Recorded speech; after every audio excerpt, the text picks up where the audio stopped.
ஜனவரி 15. தலைப்பு அக்கினிமயமான நாவுகள். அல்லாமலும் அக்கினிமயமான நாவுகள் போல பிரிந்திருக்கும் நாவுகள் அவர்களுக்கு காணப்பட்டு அவர்கள் ஒவ்வொருவர் மேலும் வந்து அமர்ந்தது. அவர்கள் எல்லோரும் பரிசுத்த ஆவியினாலே நிரப்பப்பட்டு ஆவியானவர் தங்களுக்கு தந்தருளின வரத்தின்படியே வெவ்வேறு பாஷைகளிலே பேசத் தொடங்கினார்கள். அப்போஸ்தலர் 2:3-4. நீங்கள் சாந்தமுள்ள மற்றும் கற்றுக்கொள்ளக்கூடிய ஆவியோடு வேத வாக்கியங்களை ஆராய்ந்தால் உங்கள் முயற்சிகள் அபரிதமாக பலனளிக்கும். ஜென்ம சுபாவமான மனுஷனோ தேவனுடைய ஆவிக்குரியவைகளை ஏற்றுக்கொள்ளான். அவைகள் அவனுக்கு பைத்தியமாக தோன்றும். அவைகள் ஆவிக்கேற்ற பிரகாரமாய் ஆராய்ந்து நிதானிக்கப்படுகிறவைகள் ஆனதால் அவைகளை அறியவும் மாட்டான். வேதாகமம் ஜெபத்துடன் வாசிக்கப்பட வேண்டும்.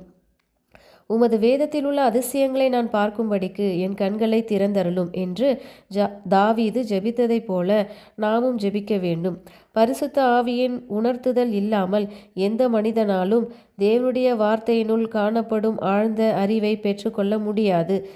நாம் தேவனுக்கு முன்பாக சரியான ஒரு நிலைப்பாட்டிற்குள் வந்தால் அவருடைய வெளிச்சத்தின் உயரிய மற்றும் தெளிவான ஒளி கதிர்கள் நம்மீதும் பிரகாசிக்கும்.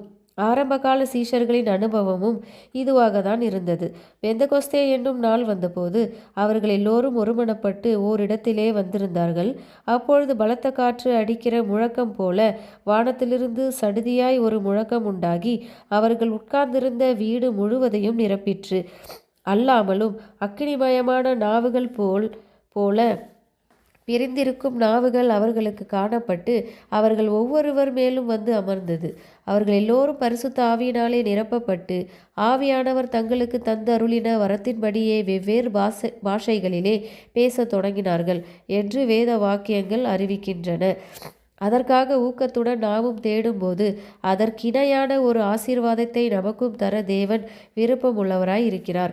ஆரம்பகால சீஷர்கள் மீது தம்முடைய ஆவியை ஊற்றிய பின் தேவன் பரலோக களஞ்சியத்தை பூட்டிவிடவில்லை.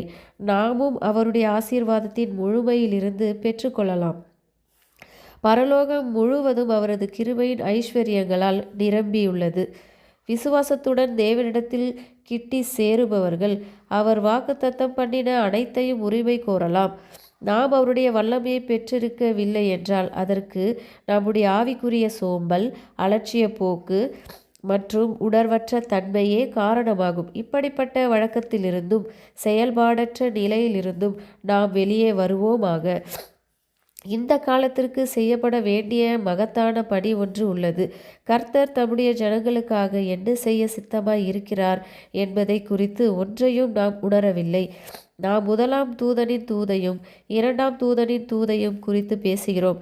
மேலும் மூன்றாம் தூதனின் தூதை குறித்தும் ஓரளவு புரிந்திருக்கிறோம் என்று நினைக்கிறோம். ஆனால் நாம் நமது தற்போதைய அறிவில் திருப்தி அடைந்து விடக்கூடாது.